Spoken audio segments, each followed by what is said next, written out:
Bruce Winborn here at Mr. Sewer, Central Illinois. I want to talk to you today a little bit about toilets. Now this is one of the service calls that I really hate. I hate to go to someone's home and tell them your toilet's junk, you need to buy a new toilet, and then have to charge them. So what I'm going to do today, I'm going to show you how to check your own toilet. I call this my toilet test. I'm going to show you what you got to do to determine whether you need to buy a new toilet or if it's salvageable. But before I do, I want to cover a few things. For those of you that have seen some of my previous videos, you know I've talked about toilets and the problems. Got a few things that we did not include in the last video. I don't know if you can get a view of this, Mr. Cameraman, down here in the toilet. Maybe you can't. These are clip-on deodorants. These are some relic from the 1950s. As far as I'm concerned, these things should be outlawed.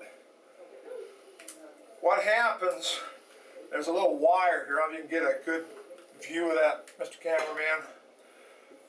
You know, some idiots will actually flush them wires down the toilet.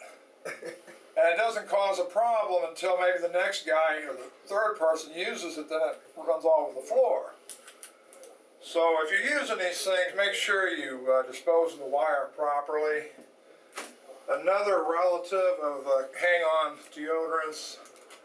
These came from your dollar store. They hang on the side. These things are trouble too.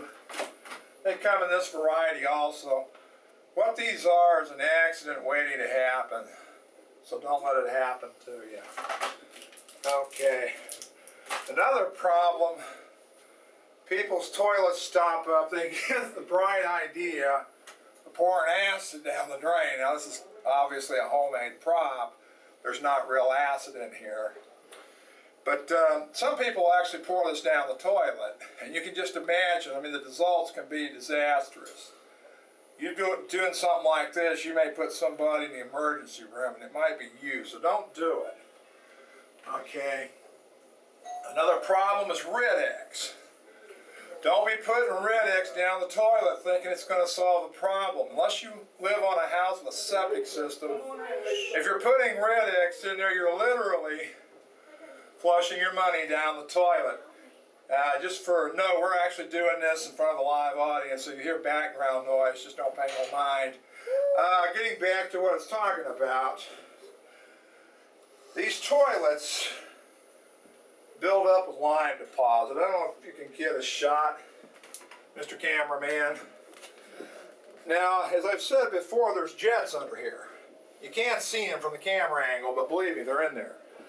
When you flush with the handle, and you're not getting that flushing action, okay, what you got to do is determine whether the jets are bad or if the stool's clogged. Okay, you can put the camera back on me if you would. Let's just assume that the internal flush parts, the guts of the toilet, if you will, they're fine. The trap is clear, but we're still not getting the right flush. Now, what could it be? It's probably those jets. And a way you can check, just get yourself a bucket of water. This is a 5-gallon bucket.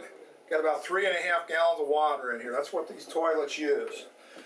Just take this bucket of water and pour it right down the toilet. Just like that. You hear that? It slurps right on down. Does it with the bucket. Now, if it don't do it with a handle, that means those jets that are up under that rim, they're clogged with lime. Now, in a worst case scenario, that means you got to buy a new toilet. This toilet's junk. But there's one chance. The product here called Santeen. Now, I'm not getting paid any money to endorse this.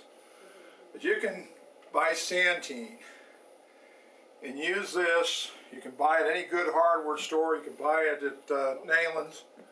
I'm giving Larry a plug here. CLR is another alternative. I didn't take my lid off in advance, so bear with me here. I don't want to break nothing. I'm in another person's home. What you got to do is take this product. I don't know if you can get a shot of that, Mr. Cameraman. But right where this little tube goes, this is your overflow. Take this product, you pour it down through the overflow, and what that does, it gets in there and burns all that crud out of those jets. You'll see it foaming and coming through there. And if you do that,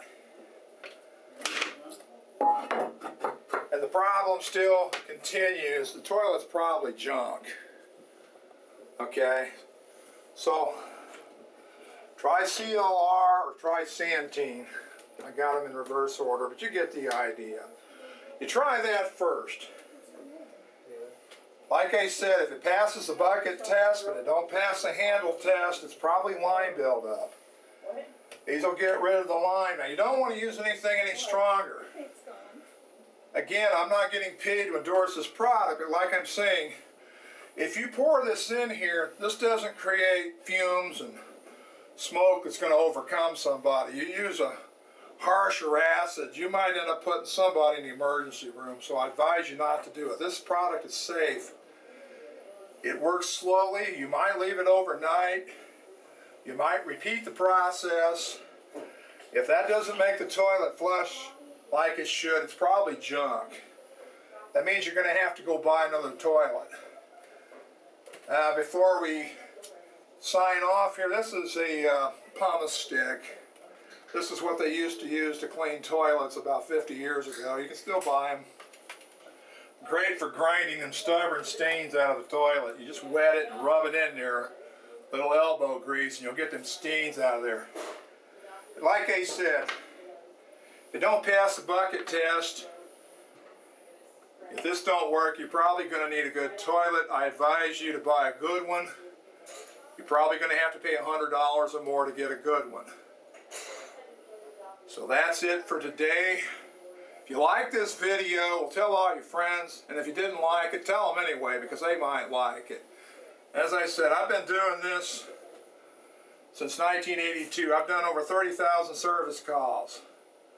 I've worked for your friends, your relatives, your neighbors, your co-workers, and chances are I can help you too.